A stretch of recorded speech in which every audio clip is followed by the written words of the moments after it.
Hi everyone, thank you for joining me. This is Living Divinity. Well, I don't know what your day's like. I hope it's going good for you. I'm just starting my morning out. It's around 9 a.m. Pacific time. So it looks like it's going to be a pretty clear day. Not sure what the temperature will be, but we'll enjoy it in any event. So I'm going to do a quick random read. And I'm at Jeremiah.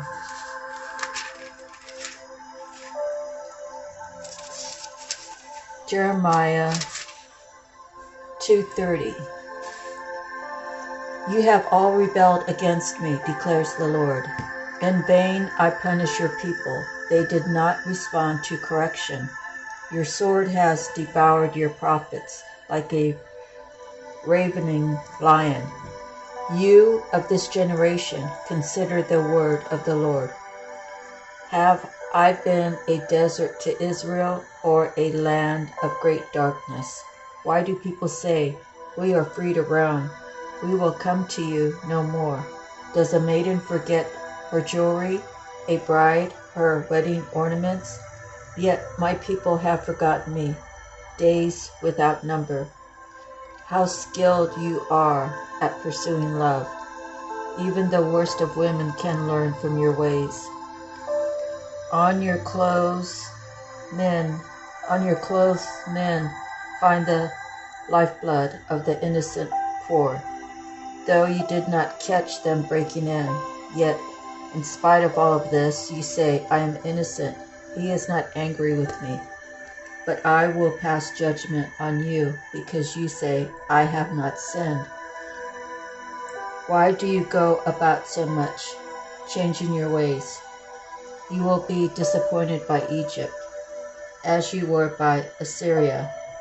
You will also leave that place with your hands on your head, for the Lord has rejected those you trust. You will not be helped by them. So those scriptures, you can just, if anything resonates, use it. Whatever doesn't, then just set it to the side, and it might be for you another day, another time. So now I'm going to go through my handwritten cards. The first one I chose was, I didn't actually choose, it's a random pick, but gratitude and thankful every day in every way. God will protect you. He will love you. He will guide you. Remember to thank your ancestors, the archangels that surround you, your spirit guides. Your spirit guides are connecting you to your intuition, where you can find out different things that you might need to know. Okay, so the back side of it is free-spirited, making the best of your day. In yesterday's reading, I did pull a card out of one of my decks that talked about being free-spirited. I think it was the Animal Messenger. Being free-spirited, you kind of live life in a way that's not normal to other people. Being free-spirited means like you don't really have a set schedule, or your schedule might be not conducive with other people's normal schedule is. But always be proud of who you are when you're on this journey. Always be thankful that you have God to guide you. Always ask God, because He will answer. Always be thankful. Okay, the next card I pulled was, sometimes rejection has nothing to do with you and everything to do with the one who's rejecting you. In other words, you could be the best candidate for a job, And maybe the person who has the say-so on whether you get hired or not is afraid that your knowledge or your skill set will override them. So although they made a good choice for the company, if they chose you, it would be a detriment because of your skill set being much higher than the person who's actually given the okay or saying, yeah, we want him or her. So sometimes rejection has nothing to do with you and everything to do with the person who's rejecting you. On the backside, toil and labor, it's not a competition. Trying to help others.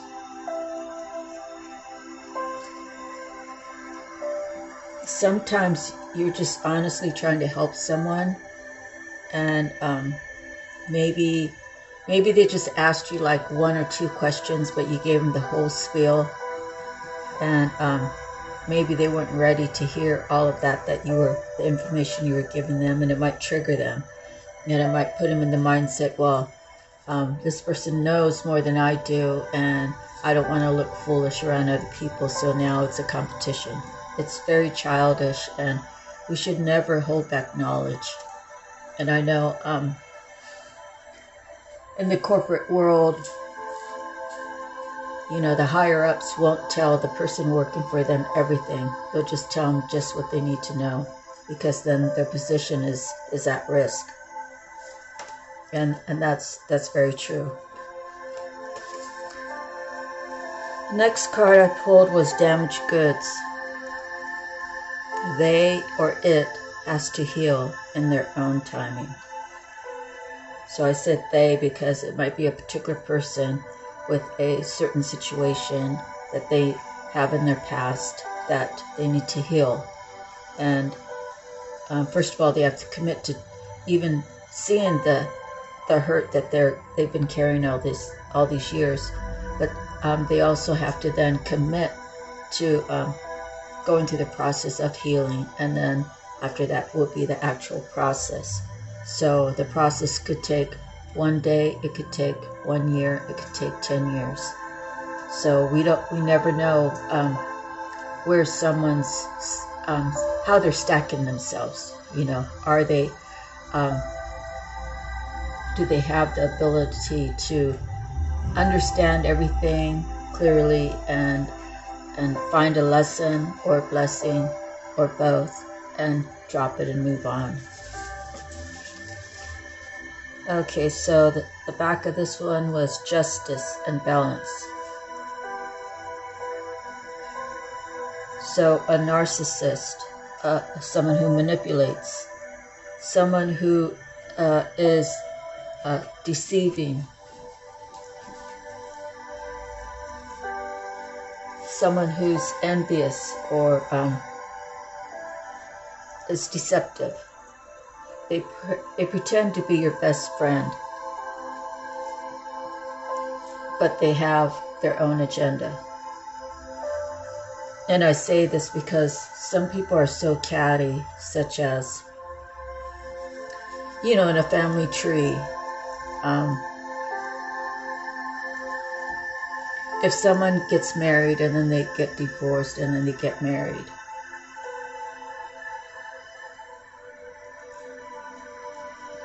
where the next family member that gets married, it's kind of sabotaged by that same person, because, and it's a real sick mind, but it has happened. I've seen it myself, that they'll do whatever to get in between their sibling and their sibling's first spouse, and they'll do whatever to break that up. So eventually they will say, if it's a sister, she will choose her actually blood family over the man that she married. She will choose to think like they think in order to fit in the box. So she'll divorce him, and then it'll set that one person who set it all in motion, that I'm not the only one that got divorced once, so whatever, you understand what I'm saying. So that can happen in the workforce, where, you're more skilled on the equipment, or your endurance is more, your effort is more contained and more focused. So any of these things that you value yourself in, if someone is lacking, they will try to interfere with your progress. They will try to diminish what you're doing. They will add things to the story that if you knew that person, it wouldn't make sense. But they'll still try it. Okay, so the next card is love is the most powerful energy in the universe. God is love. Love is God. One God, one love. So my grandma used to always say God is love and love is God. And I have that tattooed on both my wrists. My right wrist is God is love, and my left wrist is love is God. And that's a reminder. People say tattoos are not good. Whatever, you have to just like push away all that. I'm a billboard, a walking billboard for God. And I have a neck tattoo that says Living Divinity. So I'm not perfect, but it's a reminder when I go and I'm brushing my teeth and I look at my tattoos. It's a reminder that God knows that I'm not perfect, but God knows that every day I'm going to give something. Some days I can't give my all. Some days I could only give 50%. Some days I can only give 10%. But I just pray that every day that I have God on the forefront. And if I keep saying that, it'll be like a part of my life. It'll be like a ritual. So people say rituals are witchy. They're warlocky. Rituals, daily rituals. The indigenous Indians, they have their rituals. They have their tribal ritual ceremonies. Does that mean they're all witches? No, it doesn't. Ritual is just something you do every day. It's a ritual that I take my medicine. It's a ritual that I have a cup of coffee every day. It's a ritual that on Wednesdays, Fridays, and Sundays, I vacuum the house. Whatever it is, it's a ritual, something that you embed into yourself as something important in your life. Okay, and the back of the card, which happens to be the last card, leaving others behind. If they are not for you, they're not for you. In other words, if I'm with my sister and I'm telling her that I like to run the middle grade gas, and she makes up all these reasons why I shouldn't run medium grade gas, and turns it into a big fight. Well, obviously, I have my opinion and she has her opinion. She has her car and I have my car. So why would someone blow that up? Because someone just wants to trigger you because they're not happy in their life, so they want to make sure that they share their unhappiness with you before you depart from seeing each other or whatever. And I'm not saying that has happened. I'm just using that as, for some reason, gas and which one you choose, all of that just came into my mind. So it doesn't have to do with anybody in particular or anything. Okay, so I'm about 15 minutes in. All right, so the Akashic Tarot is the one I decided to pull from, and I pulled 3 cards. The first one is the Akashic Library, which is a 2 card. The next card is Up in the Air, which is 18. And the last card is Will, Wisdom, and Mind, and that's a 20. So when I pulled the cards, they're all major arcanas out of the Akashic Tarot Guidebook. So I have a 2, a 18, and a 20. So if you take the 2 and add it to the 18, that's a 20. So you end up with 2 20s, which would be a 4. And we all know that 4 is like the marriage card. Okay, so I'm going to read, not the whole thing because it's long.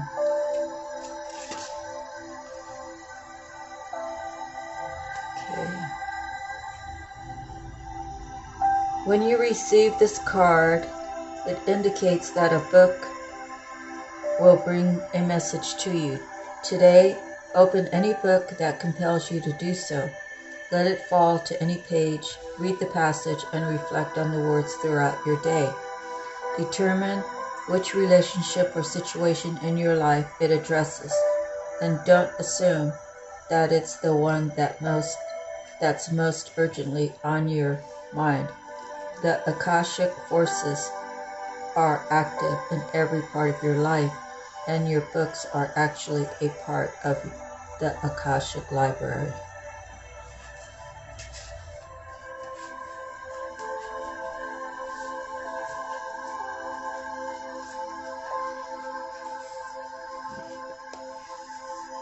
Okay, so the next one is Up in the Air.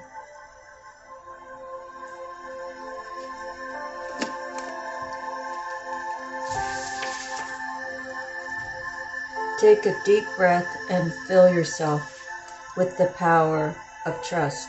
An outcome you seek drifts into the distant the outcome you seek drifts in the distant sky, and though you don't know when it will be realized, peace is yours completely. Know that it's on its way. Okay, so here's the will, wisdom, and mind.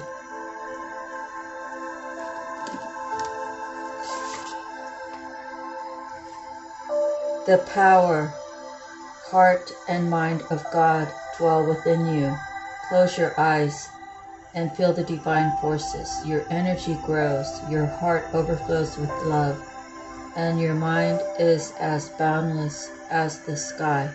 Feel yourself expand to limitlessness. So when your mind, body, and soul is all working together, and your soul is working with the divine, when you bring your vibes so high that negative people, you won't be like that moth or the light that attracts the moths. You'll be like above that, where the ones that are negative will just step aside and let you pass through.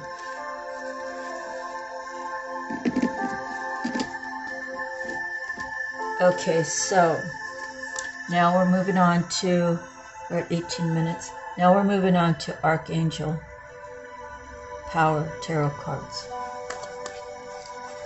And this one, I drew the Ace of Raphael for you. Then I pulled the Ace of Michael for you next. And then at the bottom of the stack was King of Ariel. So 2 aces and a king, that can mean something for someone. The aces always speak about a new beginning.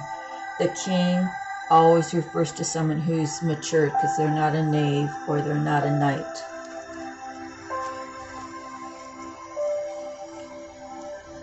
Okay, so Ace of Raphael.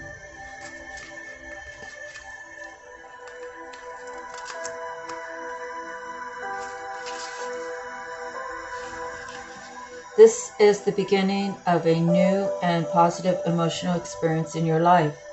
It may be a new person you become very close to, or a situation that fills you with joy. Often this card signifies the start of a romantic relationship or renewed romance within your current relationship. You may find yourself falling in love or making a deep and personal connection with a new friend. Profound and lasting spiritual insights are possible at this time. Trust your intuition to lead you to happiness. Additional meanings, spiritual revelations, a gift from someone dear. Home is where the heart is.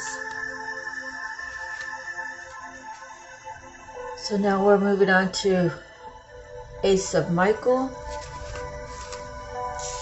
You've come up with a wonderful new idea. Insight that had previously eluded you shines upon a situation or problem. Now the way forward is clear to you, and you move full steam ahead. There is an opportunity here to do things in an entirely new way. Give attention to the details in your plan of action, but also keep an eye on the big picture. This could be a bumpy start, but don't let that deter you from continuing and move forward. Clear up any communication problems with others. Don't allow misunderstandings to fester. Get to the truth of the matter. Additional meanings, be honest with yourself. Look for the silver lining. Don't give up. Okay, so then it's the King of Ariel.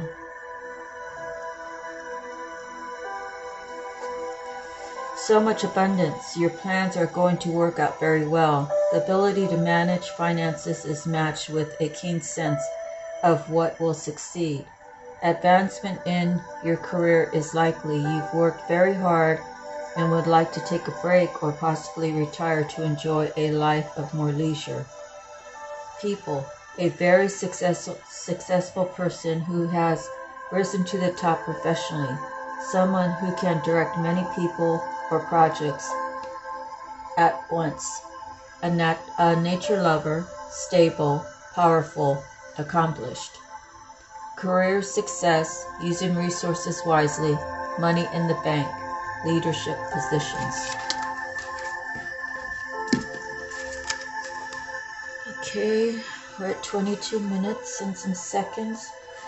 Now we're going to move on to the Psychic Tarot Oracle deck. And this one I received 2 major arcanas, which is the Balance,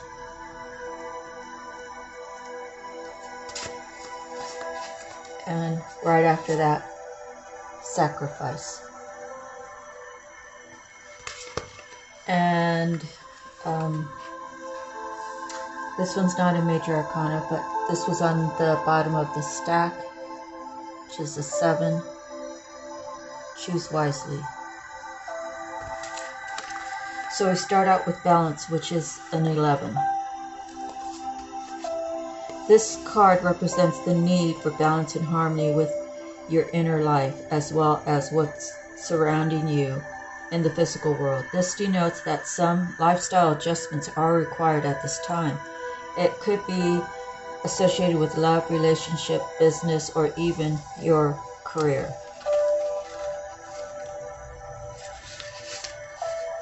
The Balance card is also being shown to you to make you realize that what you perceive to be happening around you is really an externalization of an inner process or conflict that you may be currently experiencing. This card will often appear if you work in the legal field or when involved in law-related matters. Have faith that justice will triumph, as justice and karma go hand in hand. Take only what you've earned, treat people fairly, and don't take advantage of anyone. This is all part of living a balanced karmic life.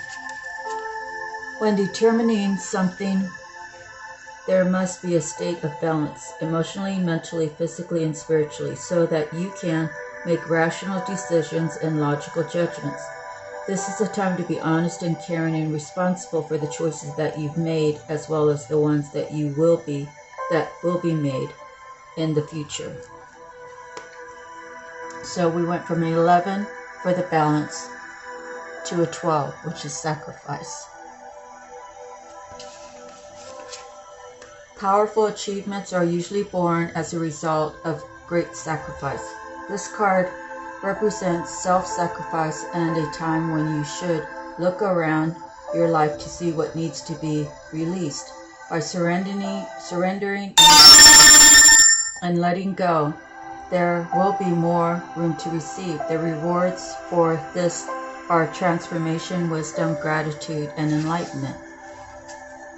This card signifies that there's a situation happening or about to occur in your life and you can't control the outcome. This would be a good moment to pause, rest, have patience, reflect, and meditate. It would be wise to stand back so you can learn to look at events with a more understanding, intuitive eye.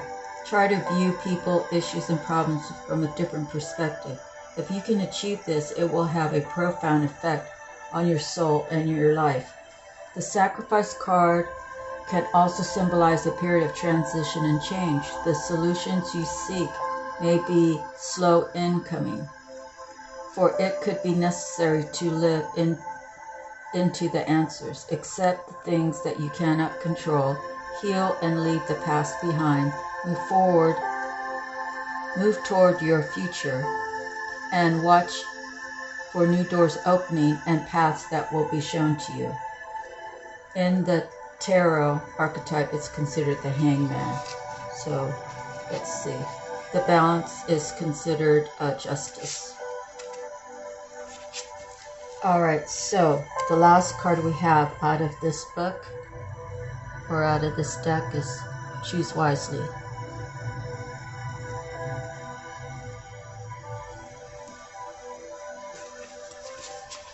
This card comes forth when you have a vision or goal that you want to achieve, but too many choices, scattered energies, and unrealistic expectations prevent you from attaining what you desire. Opportunities are bountiful, but there's a decision to be made at this time. This card reminds you that the options now around you may appear to have all the influence and power, but in reality, you're in control and responsible for all the choices you make. Take time to think, analyze, and carefully look at the different possibilities that are in front of you. Don't be hasty just because you feel pressured, and don't be influenced by people who have no idea, expertise, or education in the area of your choices. A focused, wise decision far outweighs one made emotionally or in desperation. Okay, so now we have the last, which is the Tattoo Tarot.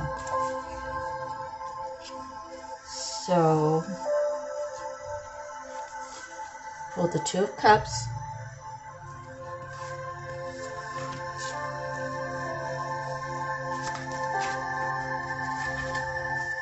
the Four of Wands,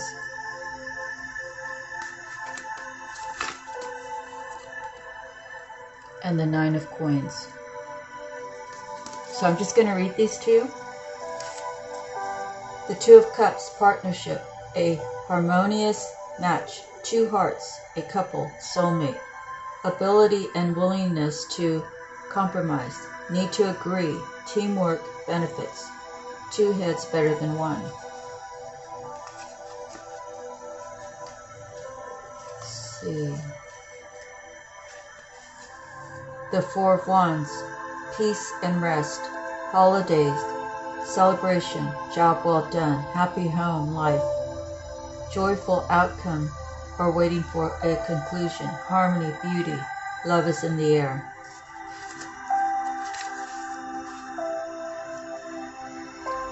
And the Nine of Coins, material comfort, abundance, wanting for little, accomplishment, honors, gains, sense of self-worth, safety and security, prudence, long-term planning, managing danger, ability to weather the storm.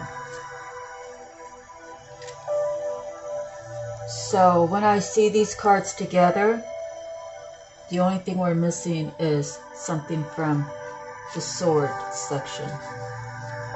So the good thing is if I look at these, this is really two people coming together. Oh, that was Three of Cups. I'm sorry. Three of Cups. It's all right. It's happy. For some reason, I thought it was Two of Cups.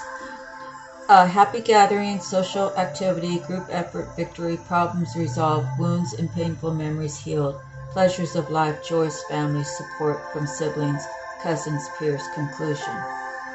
Okay, so the Three of Cups is a celebration. But since I thought it was the Two of Cups, so I want to relate those two together. So the partnership comes together. Probably at one point there was a lot of swords, a lot of people deterring this gathering, this partnership, because there were partnerships in the other cards as well. So basically, whoever's standing in the way, you know, say, we'll just say it this way. Say the woman has family members that don't want to see her do better, so they'll be negative and they'll say this and that, you know, why do you deserve, what are you going to do with this, that, and the other, and you know, basically say someone's judging my life. You know, my life is my life, your life is your life. I did with my life what I've done with my life. You've done with your life what you've done with your life. We are siblings, but you don't control me and I don't control you. I don't judge you and I hope you don't judge me. So I had to push people aside that didn't just let me be me. Okay, so that might resonate with someone. Alright, so the Four of Coins, or Four of Wands. The Four of Wands, they say the wands are always passionate, so the Four of Wands is the marriage card. So you have 3, 4, and then you have 9. The 9 is financial abundance, you know, not wanting for much. So we have the cups, we have the wands, and we have the coins. We don't have any swords. So it's good to see that these people who plan to get married or are married have put away anything that was in their mind, you know, because swords could be like you're in your own head, or it could be, like I said, people not wanting you to have this because it's more than what they have. And it's very childish, and it's very, you know, we should be celebrating everybody's good, you know, and we should, you know, try to have a certain amount of compassion for those who are not having so much good. You know, that's the balance. Is we can't be hateful towards the people who are accomplishing more, you know, because what does that get you? It doesn't get you anything, you know. And the people who have less, you can't put yourself above them and say, well, I have this, and you know, and you have that, so I'm better than you because I have more, you know. And I'll tell you, that's a terrible way to live. If you have money, you know, I'll tell you a quick story. Is my first husband's twin sister, her and her husband had been building a construction company, and well, we're at 34 minutes, so they were just building these just random, like, all the houses were like cookie cutter houses. They had so many plans, and that's what they offered their customers, and they made a great deal of money doing that. But when I came back to visit my family here in Central California, I went around, snapped a couple pictures, and I showed them to them. I was like, why don't you guys do some of these? You know, do some of these. That way you can attract more clientele, because not everyone's going to want the standard 3-bedroom, 2-car garage, 2-bath house. You know, some people want extra living room or a den. You know, some people want fireplaces. Some people want, you know, the laundry upstairs, the laundry downstairs, or whatever. So I was just trying to help them, like, be more unique, put yourself out there and offer things that someone else that does your kind of work doesn't offer. So then a couple of years later, I was talking to the sister-in-law. You know, I said, what are you guys doing with all that money? Like, why don't you just buy a plot of land, you know, buy a plot of land and develop it. That way you can be in charge of who develops in there. You know, like you can say, this is my property, I'm a construction builder, and if you want to use someone else, you have to pay me 10 grand. If you want to use someone else to put on to these pieces of land. I said, you could do whatever you want. You're the landowner. And she's like, well, I don't know. It's a lot of money. I don't even know. I was like, you go find a real estate attorney and you say, I want you to work for me. And you establish a working relationship, and he will help guide you through all the process, you know. And when it's all said and done, when you cut the roads in, when you put in the electricity up to, you know, the different houses are responsible to pay the electric company to take it from the road to the house, so forth and so on. You have all those figures in place, and you make sure that you're making money off each plot of land. Plus, you don't have to really try to see other people that want to build somewhere else. I mean, you can, but you can focus on this, and it's right here. You build it, and they will come. But, you know, they did implement that. But, I mean, even their first big house they built was behind their model home. And she said, oh, do you want to come over and see? I was like, yeah, I'll come over. And they had like this dog run, and she's picking up poop because she had her dog in the dog run. I was like, why didn't you just have Walt like run plumbing over here, so that way you got a water hose and you just hose it down, you know, little whatever, the 3-inch, 4-inch pipe that goes right into the sewer or right into the whatever that's called. I forget. I used to have my real estate license, but if you don't have actual plumbing, then there's a field in the back that all of this waste gets refed back. It's like a septic. Yeah, septic. But, you know, I mean, they could have had street, you know, because it was a small little town, but it was a growing town. So, and then so she's showing me inside the house, and she's showing me her big walk-in laundry room. And I was like, wow. I said, what? Why wouldn't you just put it upstairs? She's like, huh? I said, most of your stuff downstairs, you have no bedrooms downstairs. So all your laundry is going to be upstairs except for, you know, your dish towels, you know, your guest room, bathroom towels, you know, what else is there? All of your clothes, all your kids' clothes are upstairs. Your clothes are upstairs. Your sheets are upstairs. Your towels are upstairs. Everything's upstairs. So then her next house, she implemented the little doggy wash thing. And then she implemented, I think she had a washer and dryer upstairs and downstairs. But, you know, I mean, if you have money, why not have it upstairs and downstairs? But it really makes more sense to have it upstairs if all your bedrooms are upstairs. So these are the things that, you know, I gave free information. I gave free information that helped build their business. They don't know me anything. But when her twin brother calls and asks to have a dog run, you know, like, can you send your concrete guy over to the house and so he could give us a quote on a dog run? The concrete guy wouldn't give us a quote because he had to give his number to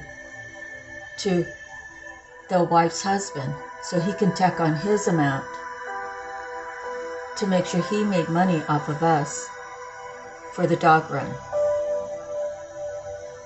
When they had their home in Ocean City, Maryland, and my husband worked a whole weekend for free. So you see, there's no even give and take there. That was a big, I mean, I didn't expect for them to owe me anything for that information. They could have just said, hey, yeah, Marcia said this, we implemented, that was a great idea, And, they were my daughter's godparents. They could have taken care of her. They could have done something extra for her. But they weren't those kind of people. And that's just the way it rolls sometimes. But, I don't believe that hiding information is any way to go. Like if I own my own construction business, of course I wouldn't want to share that with anybody else, But, family to family, that's what families are for. They're not to be taken advantage of. They're not to be manipulated. If you already have money, why wouldn't you follow through with your father's wishes on the house? Why would that have changed to where only certain family members benefit? It doesn't make any sense. I have that in my own family. So I'm not just busting on my daughter's dad's family.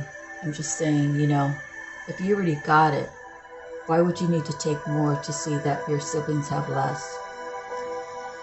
It doesn't make any sense.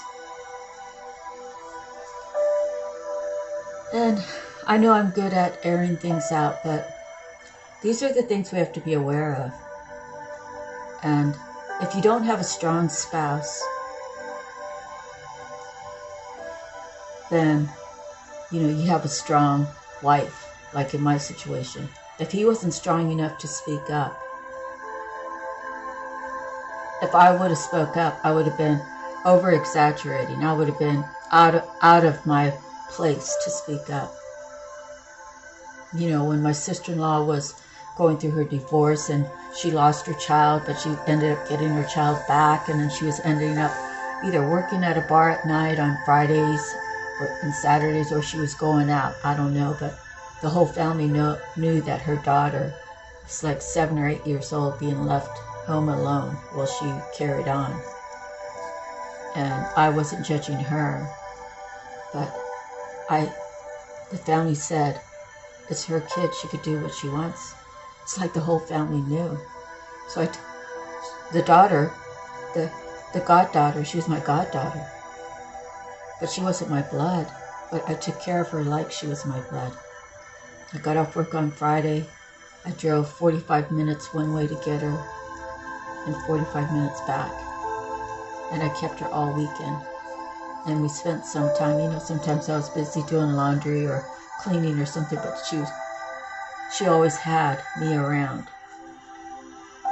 And, then the family complained, I would ask the mom for money. I would make the mom meet me halfway. So I would make the mom come pick her up. Like, you're not even part of this. You didn't want to be involved when it was happening. Now that I'm involved and it's happening, you want to put your 2 cents in. That's your blood niece. That's your blood granddaughter. Why am I not blood and I'm the one that's stepping in? And even when the position came where I lost my daughter, nobody stepped in for her. She suffered a lot more than I didn't even know. But she was coaxed, she was forced, she was manipulated into telling lies to the judge. Lies that now that she's an adult, she has to live with. Even though I tell her, you have no fault here. What happened was between me and your dad. You were the innocent party here.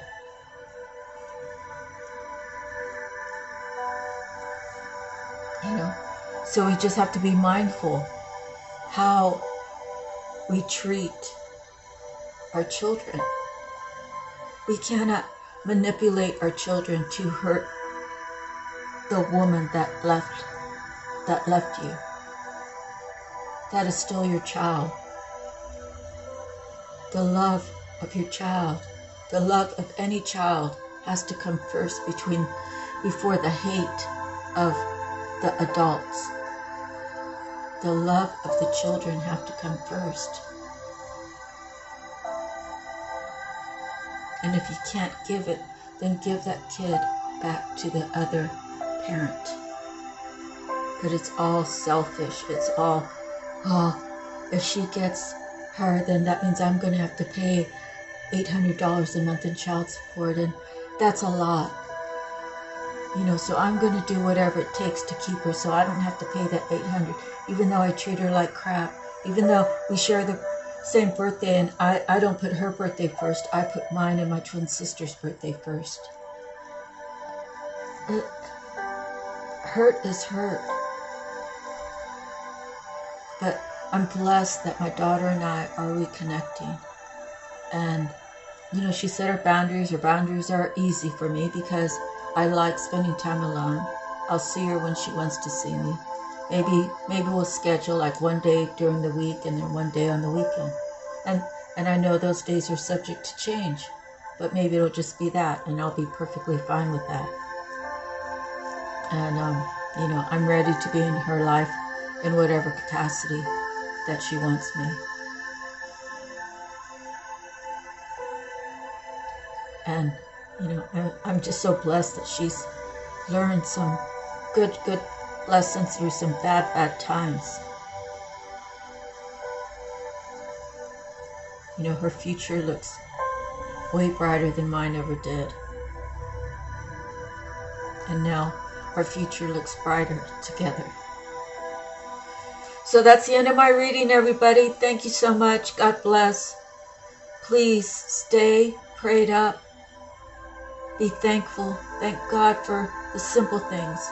Thank God for running water. Thank God for having gas in your car. Thank God that you have a job. Thank God that even though money might be tight, the ends still meet. And be thankful in front of your children so they learn to be thankful. They learn how to pray. They learn how to be a part of God spiritually, so when they are ready, they can open up their heart to God fully. But give them the tools while they're young and carry it on. God bless you all. Have a great day. I will try to post later, but I have some errands to run. Thank you. God bless. See you next time.